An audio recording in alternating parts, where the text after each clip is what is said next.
और देखिए बड़ी खबर आपको बताएं, बीजेपी का राष्ट्रीय अधिवेशन 17 और 18 फरवरी को होगा। राष्ट्रीय अधिवेशन में 2 प्रस्ताव लाए जाएंगे। राम मंदिर पर प्रस्ताव ला सकती है बीजेपी और साथ ही साथ आगामी चुनाव पर विस्तार से चर्चा होगी।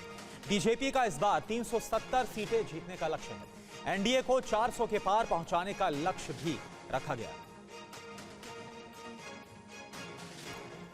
इस बार अपना लक्ष्य प्रधानमंत्री जी ने 370 का सेट किया है और लोकसभा में एनडीए 400 के पार। तो उस महान आह्वान को फलीभूत करने के लिए 17-18 को ये अपना राष्ट्रीय अधिवेशन भारत मंडपम में दिल्ली में होगा।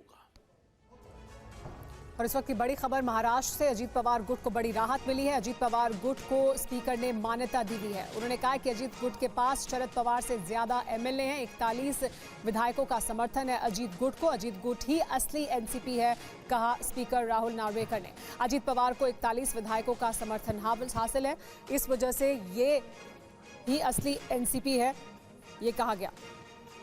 एक बार सुनिए क्या कहा राहुल नार्वेकर ने।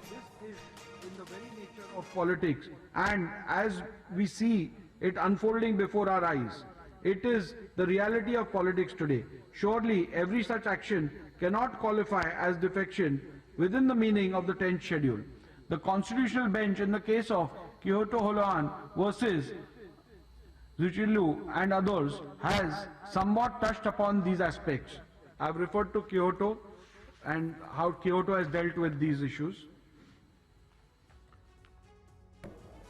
राजीव हमारे साथ जुड़े हुए हैं, जो नजर बनाए हुए थे इस पूरी खबर पर। राजीव, वही हुआ जिसकी बात आप पहले कर रहे थे, यानी जिस तरह से शिवसेना शिंदे गुट के समर्थन में फैसला आया था, अब राहुल नार्वेकर ने एनसीपी में अजित पवार गुट को ये भरोसा भी दिया और कहा भी 53 में से 41 उनके साथ हैं, यानी यही है असली एनसीपी।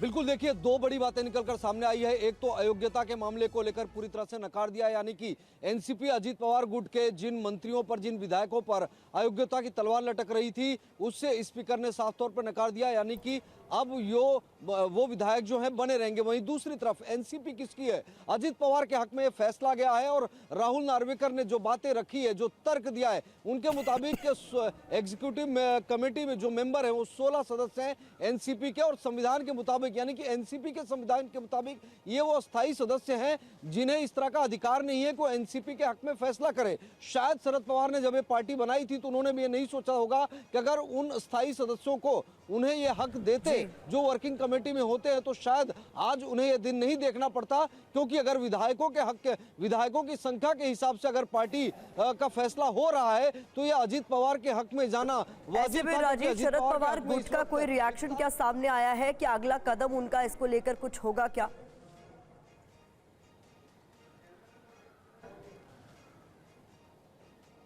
देखिए, चुनाव आयोग का जो फैसला आया था उसके बाद में शरद पवार गुट पहले ही सुप्रीम कोर्ट का रुख कर चुका है। संभव है कि इस फैसले के बाद भी वो सुप्रीम कोर्ट में एक बार फिर से इस पूरे मामले को लेकर जाएं।